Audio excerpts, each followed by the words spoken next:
On nous met des petits filles et petits garçons à l'école pour qu'ils aient une bonne chance citoyen.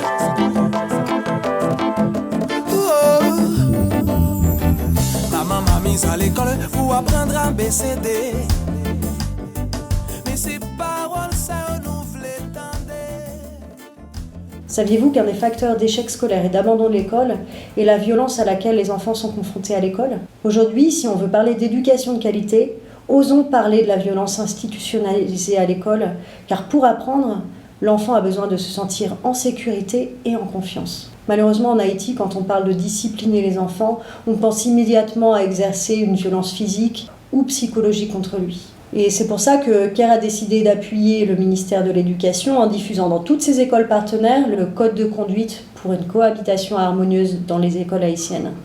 Ce code encourage tous les acteurs à dire non à la violence, que ce soit à la maison ou à l'école. Et il propose des solutions alternatives de discipline plus respectueuses des enfants. C'est à partir de constat qui a été fait où il y avait tellement de violence entre les pères, c'est-à-dire un enfant par rapport à un autre enfant, violence d'un enfant à un adulte ou encore violence d'un adulte sur un enfant. Nous sommes pour la discipline. Et plus précisément la discipline positive. Dans le modèle traditionnel que nous appelons discipline répressive, si un enfant perturbe le cours, la probable réaction du professeur serait d'insulter, d'humilier et même de donner 5 coups de matinette à l'enfant par exemple. Avec ce genre de réaction, l'enfant se concentre uniquement sur ce qui est négatif dans son comportement.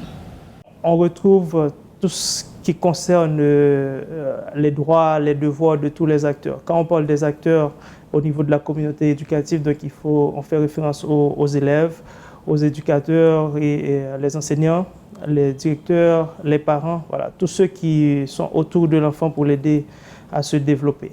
Un point en plus pour la discipline positive, c'est l'attention qu'elle accorde à la récompense des comportements exemplaires. Dans une école où il y a souvent des bagarres, par exemple, si on décide de lire tous les trimestres le meilleur camarade par classe, les enfants auront tendance à ne pas se quereller afin d'être choisis. Il ne suffit pas d'avoir ce code de conduite. Il faut aussi apprendre à l'utiliser. Que la communauté éducative comprenne l'importance de ce code de conduite. Pour que le code de conduite puisse vraiment atteindre ses objectifs, il faut organiser des événements de plaidoyer, de sensibilisation, des conférences autour du sujet. La violence et le châtiment corporel est systématique dans les 2 principales institutions du pays, l'école et la famille. Et cela ne devrait pas être le cas. Diffusons largement, appliquons les codes de conduite pour des foyers et des écoles libres de toute violence. On met des petits mots à l'école pour qu'ils aient une bonne chance citoyen.